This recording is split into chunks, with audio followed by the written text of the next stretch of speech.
I just see business owners coming in and saying, yeah, my business is worth X, and wanting to use that for retirement planning ahead of the exit. But when the reality is it's just not worth that. It might not even be sellable in a lot of instances. People actually don't understand how the business fits into the bigger picture of their future retirement. Today's guest is Joseph Curry, a B.Sc graduate, CFP, and CEPA. He is the founder of Retirement Planning Simplified, where he helps people retire with confidence and unlock the full value of their businesses in the process.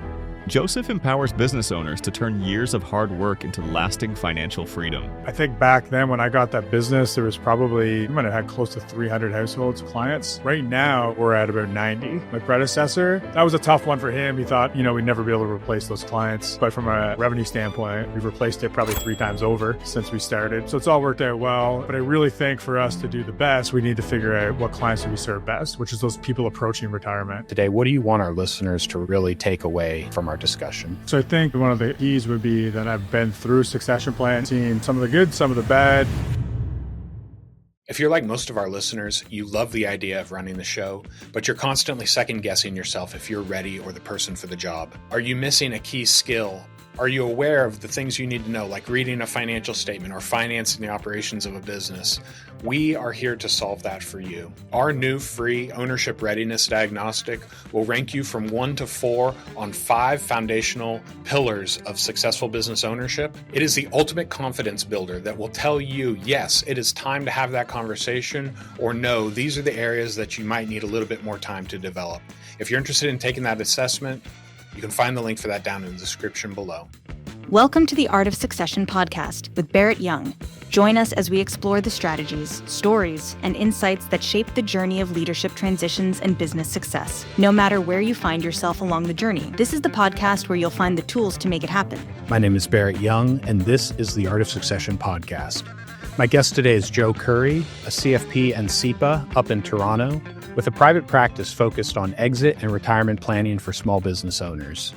He joined a financial planner about 10 years ago to assist him towards his own succession plan, and now he has focused his firm on doing the same for small businesses. Joe, welcome to the Art of Succession. Happy to be here. Thanks for having me. Yeah, my pleasure. I'm looking forward to this discussion as 2 professionals in the space, just getting to geek out for a little bit. I want to hear from you, first of all, like what brings you to the Art of Succession today? What do you want our listeners to really take away from our discussion? Sure. So I think probably one of the keys would be that I've been through succession plan in the past, seen kind of some of the good, some of the bad, but seen it through successfully, I think is probably the key. And then beyond that, though, let's say it's what I do now is helping business owners figure out what's next for them, whether it is a succession or whether it is an exit. So, focusing on how you're creating value in a business. Okay, awesome. So let's get into just like start of your career, what brought you to be, the CFP route. Talk to me just a little bit about that before we dive into your own succession plan journey. Yeah, sure. So I started in the business in 2011, but I always tell people I got my start during the dot-com crash. My dad's a financial planner. And I just remember during that time, him coming home from work one day, and I could tell he was, kind of beaming with a little bit of, maybe he was looking proud, or I'm not sure the right word, but anyway, so I kind of asked him, hey, what's going on? And he's like, well, actually, things are pretty crazy at work, but I had an elderly lady call me today, and she just wanted to tell me that he was the reason she could sleep at night, because, he'd been helping her through her retirement. So I thought, that's pretty cool. I know I saw my dad did pretty well for himself, had a lot of flexibility, worked really hard, worked a lot of hours, but also he never missed a hockey game or a baseball game or anything like that for my brother and I. So I thought, maybe that's a cool direction to go. So that's kind of what got me started in the space of financial advising. So this is around 2000, 2001. Then everybody's freaking out, sell everything. The stock market's not going to exist. And I assume then your dad was doing what good financial planners do and just say, wait it out and steady. We can make some strategic moves, but don't panic then. And that's what you saw reflected in his smile. Yeah, exactly. And I mean, obviously I wasn't sitting in those meetings, but I would imagine that's what he was doing. Clients were happy. They stuck around through all of that and through 2008. So then when I started the business, I started with my dad's firm. While we worked together, I was building my own business within his business, I guess you could say. So did that for about 5 years.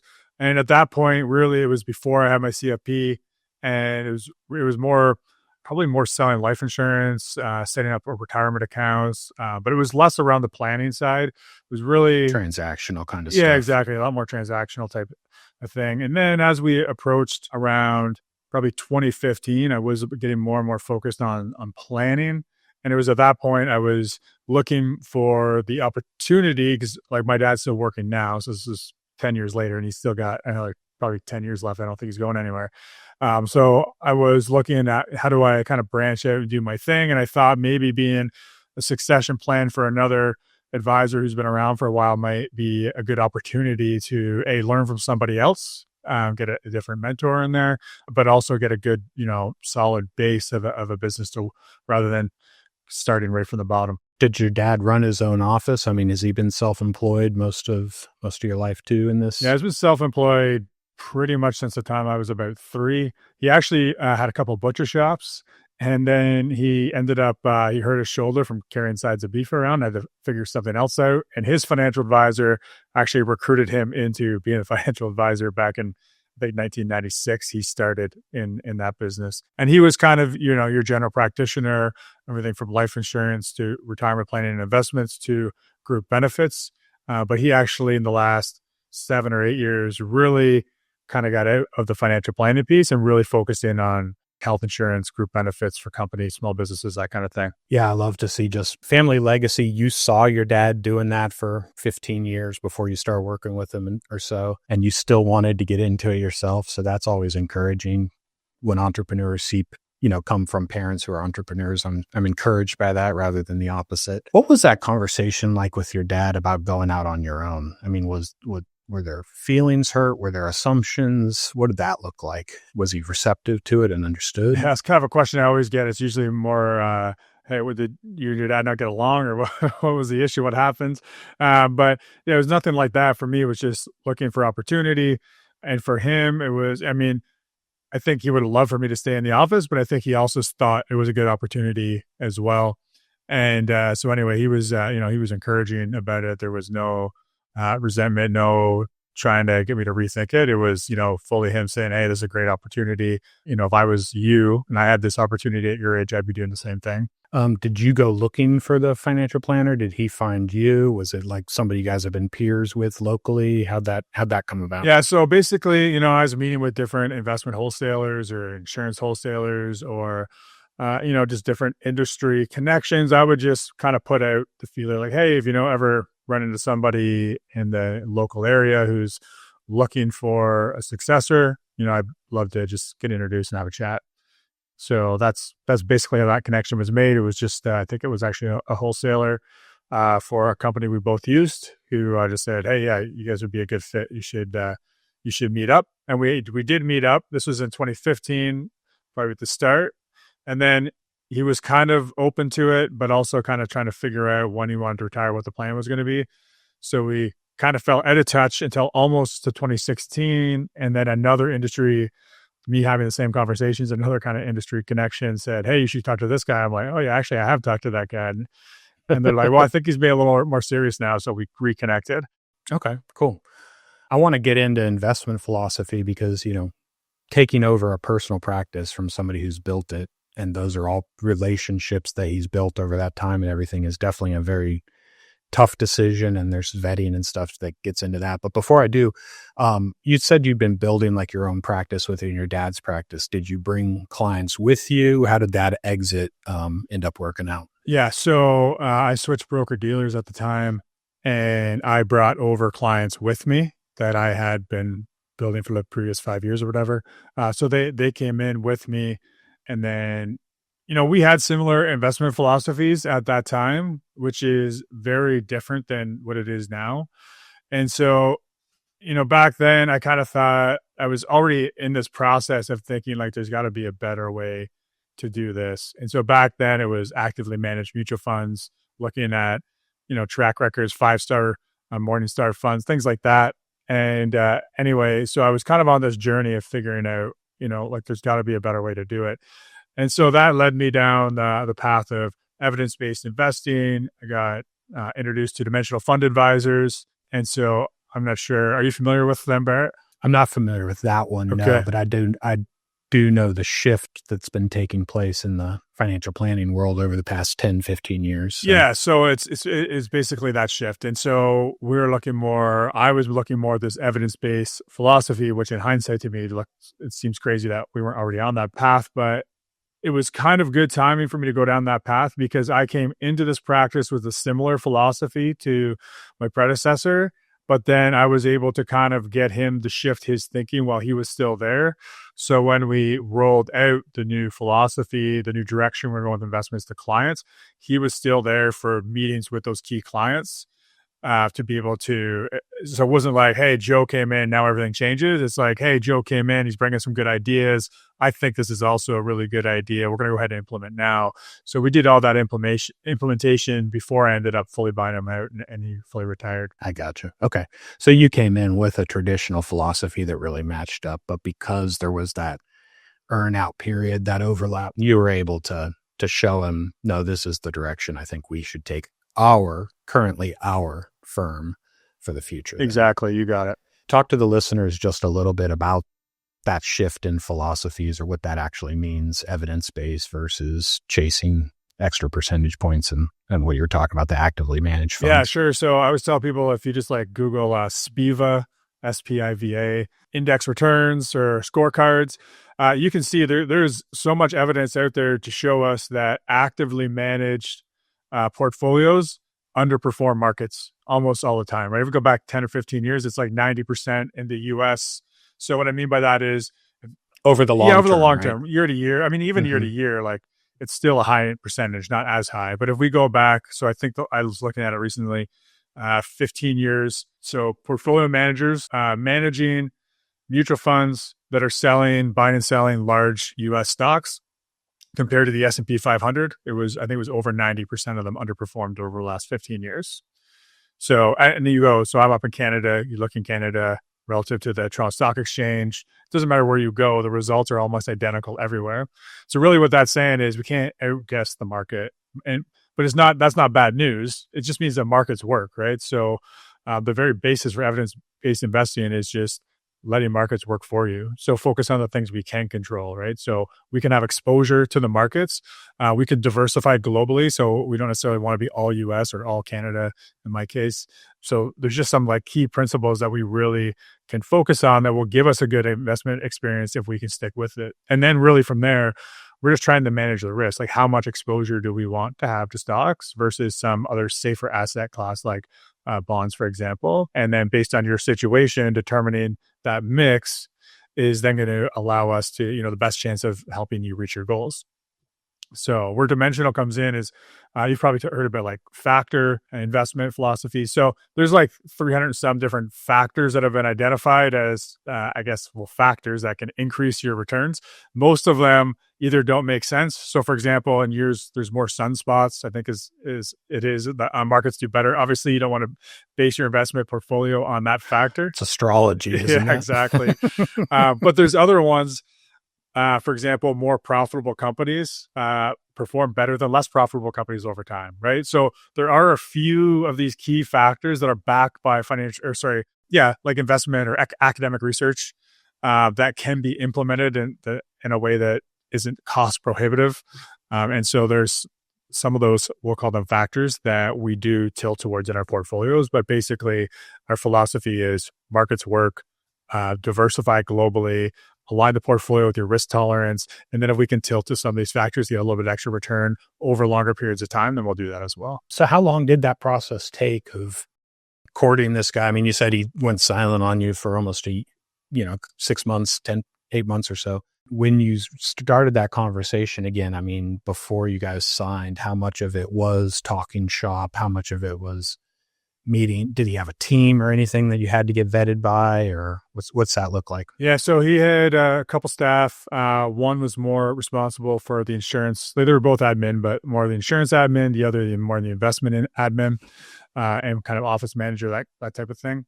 And then so we picked things back up. From the time we picked things back up to the time that we had kind of a deal, I guess it kind of went in a couple stages. So one was we did some joint work together. He had some clients like, hey, go have some meetings with these clients, see how it goes. And then anyway, that went well. And we had just kind of like a joint work partnership type thing. So it wasn't any kind of ownership in the company. It was just, we had some joint clients, I guess you could say. So we started that and we did that for probably about 6 months. And then we got a little more serious about figuring out how does the succession look and getting the framework in place for price and earn out, all that kind of stuff. And so that took about a year, kind of probably the end of 2015, early 2016. And then we had that framework in place at the end of 2016.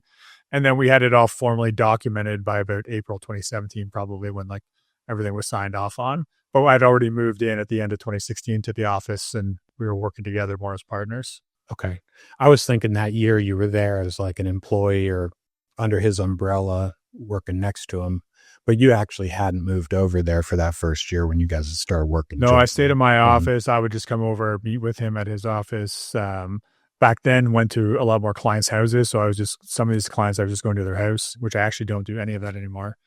But yeah, so it was a progression on how we worked together, but I didn't actually move into the office until we were both like, all right, we're going to make this happen, because he owned the building, the office, and there was he had like a tenant in there who rented out the one office, which would eventually come to be my office. So we had to have a pretty good framework in place before he was going to ask that tenant to leave and me to move in. Okay, that makes sense. When you guys got the deal signed, what did that look like? I mean, was it immediate equity? What was it, gradual? Talk to me just a little bit about that process. Yeah, sure. So basically, and I don't know how much this relates to because I'm not a U.S. advisor or accountant, but so basically what happened was we froze the value of the company. And so he took back these special shares or preferred shares at a fixed value based on what we agreed the value of the company was when I came in. And then we both took agreed upon salaries based on our experience, tenure, all that kind of stuff. And then I subscribed to new common shares in the company. So now the growth of the company was going to me, because at this point he wasn't out getting new clients, right? He was just servicing what was there. Any growth coming in was all going to be me. So I subscribed to these new common shares, and the way it worked, because he was getting his salary and I was getting my salary. So then the profits then actually got paid out as a dividend to my common shares, because essentially the way that it worked is the expenses and our salaries took all the revenue that was coming in based on what it would look like when I got there. It was going towards paying that. So anything extra coming in was growth that I was bringing into the firm. So that kicked back to me as a dividend. And then I would have to use that dividend to buy those special shares from him. You're the only one with profit preferred shares then at that point. So it all comes to you and you use those to buy the other ones. Exactly. Interesting. And then, so basically what happened was we also, part of the deal was once I bought 50% of those shares, any interest in being a minority shareholder. So I had to take a loan at that point, like a bank loan, to purchase the remaining shares. So that's written into the agreement then. And it's as fast as you can make the first 50% happen, then 100% comes to you at that point. Exactly. And we got a cap on it of 5 years. Nice incentive then too. Yeah. So it's good for me. I mean, the more I could bring in, the better I could do, the quicker it could happen. And then, but also it was good. I mean, we talked a little bit off camera about this, but he had already had a couple failed successions, and he was ready to make it work. And so we had a cap on it that if I hadn't purchased 50% of the shares by 5 years, I would take out the loan at that point anyway to buy the remaining shares. So you were like, I almost said roped into this, but you were committed to this either way, even if the company didn't grow necessarily. Okay. Yeah. And I mean, we had like buy-sell agreements and different clauses, ways out or whatever if needed, but that was the main framework. Okay.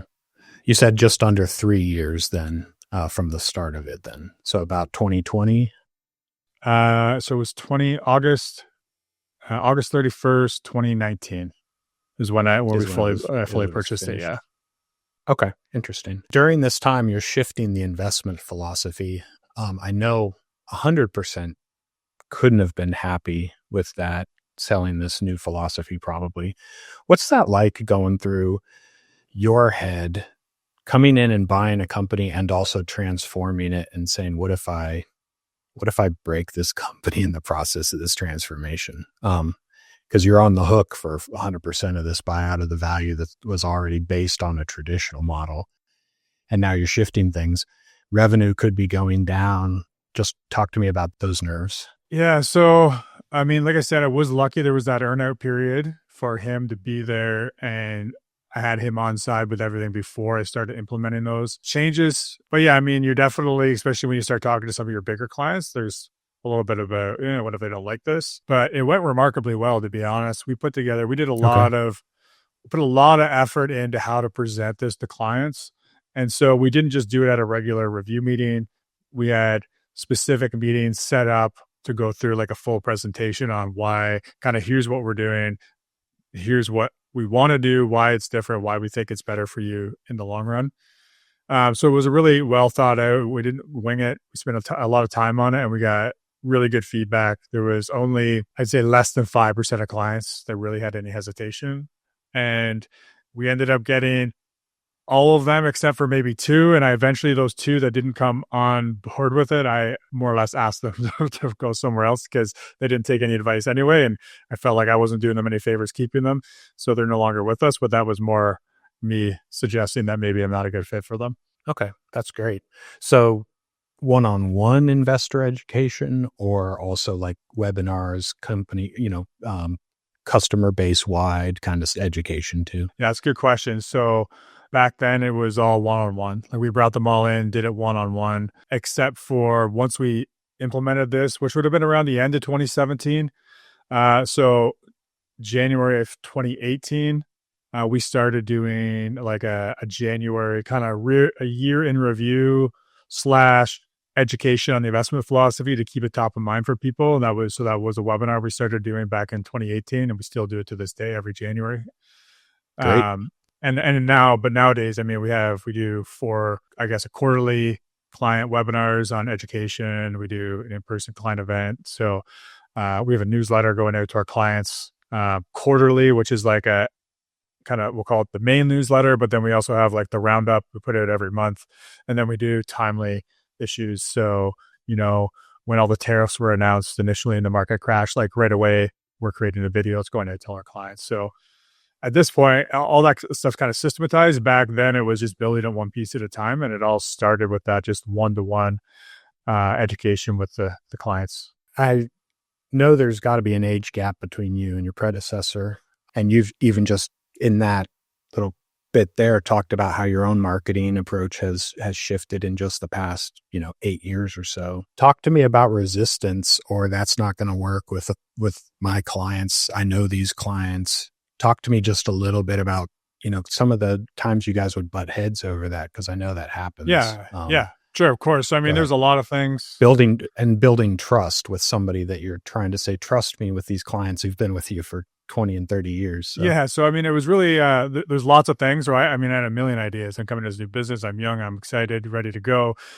At the time, he was mid-60s and he's on his way out, not looking for a bunch of change. So really for me, it was figuring out, I mean, I put most of the ideas out there, but then it was like, okay, which are the ideas that I'm going to, stand on until the end. So the investment philosophy was one. I really wanted to make that change. I thought it was right for the clients, and I wanted to do it while he was there so that they saw, he got it and he supported that. So it wasn't just like, hey, this is what we're going to do now. It was, hey, here's a bunch of research I've been doing. I think we should go learn a little bit more about this. He went to a couple different conferences and seminars and stuff with this. Oh, good. So I dragged him along for that process. And so that was one where I put a lot into it. Another one was like, so I think back then when I got that business, there was we might have had close to 300 households, clients. Right now we're at about 90. And we went down, I don't know, by the time when he left, I sold a ton of different client relationships, or I guess client lists, you could say, to other advisors. So I did a couple things, but like I brought that up to him, like, hey, I get in the transactional world, it was, and I did the same thing before, but take everything you can get. But I really think for us to do the best, we need to figure out what clients do we serve best, which is those people approaching retirement.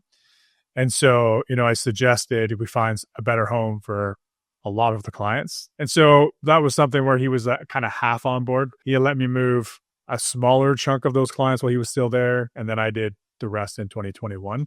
And that was just anyone who's not basically within 5 years of retirement or already retired, or a business owner maybe within 5 or 10 years of retirement.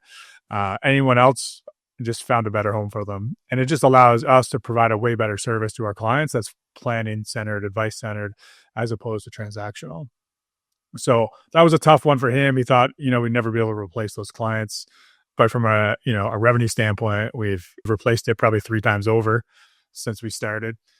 So it's all worked out well. And there's just kind of those things. We're in a small town. So like I mentioned, we're close to Toronto. We're not right in Toronto. We're in a small city, Peterborough, just outside Toronto. And so, his thought was, well, reputation. Yeah, well, there's reputation.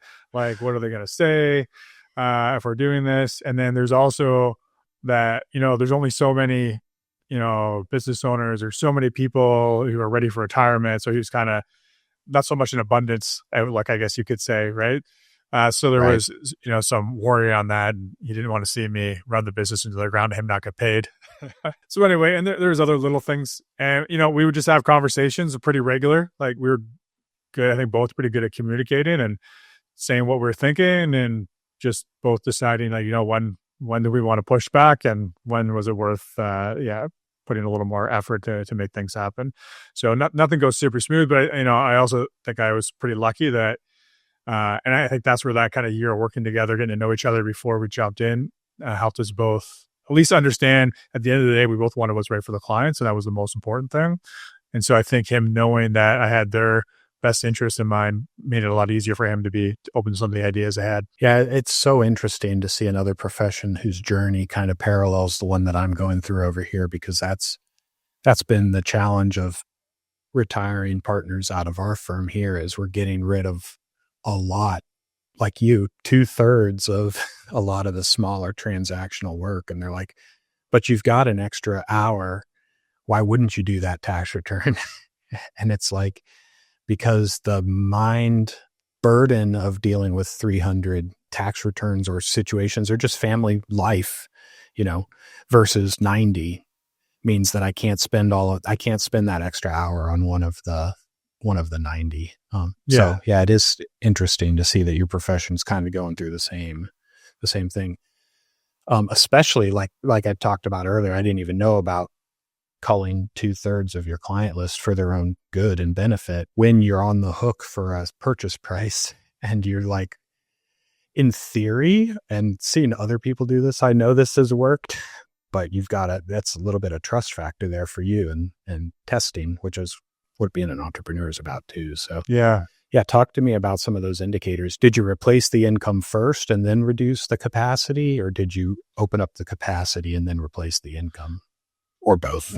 So there was probably a few pieces to that. So off the top, like the first kind of tranche we went through, I guess you could call it, it was like super transactional. There really wasn't much there. And like he hadn't even seen a lot of these clients in a long time, right? And that's just the problem with having too many clients is you can't service them all regularly. So not even annually transaction like a tax return would be. It would be like they bought a life insurance policy from me 7 years ago. They're still in the client list. Yeah, and then maybe they had like $7,000 in a retirement account or something like, right? So it was more the servicing clients that weren't really paying us money in the first place.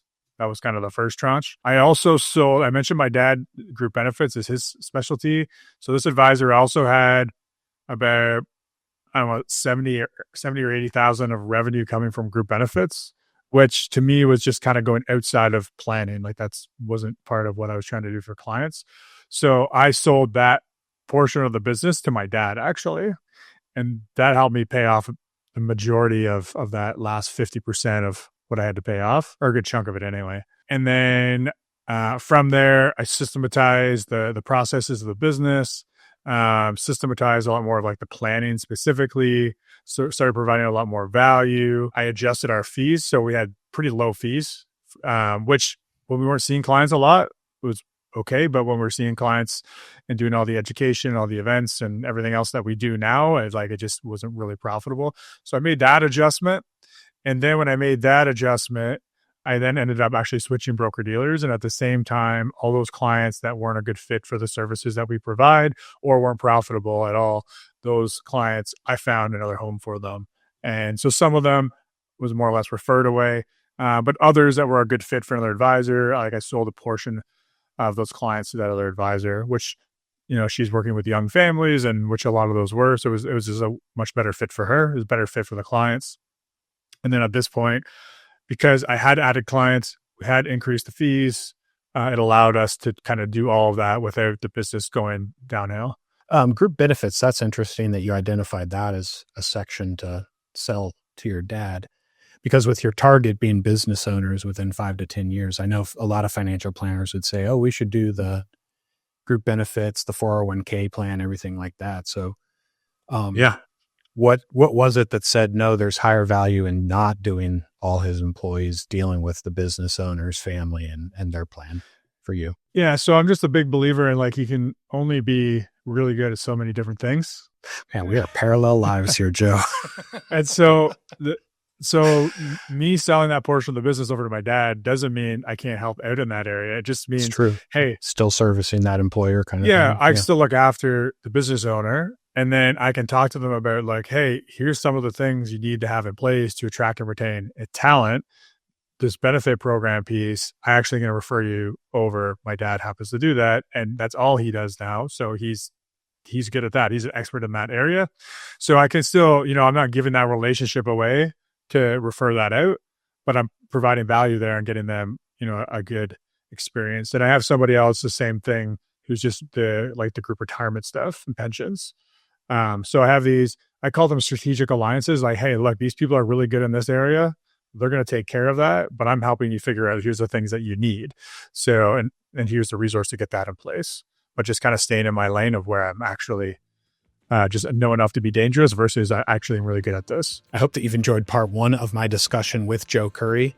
We have interviews twice a month with business owners with their own succession stories right here on the Art of Succession podcast. If you're interested in being a guest on the show, you can find the interview form for that down in the link below. We're going to pick up part 2 of my discussion with Joe, where we're going to talk about growing his financial practice's revenue while also freeing up capacity from non-ideal clients as he focuses his attention on exit and succession planning for small businesses. If you're interested in watching that, you can pick that episode right here. If this has been at all helpful for you, I'd ask that you please share this episode with somebody else, and I want to thank you for watching The Art of Succession.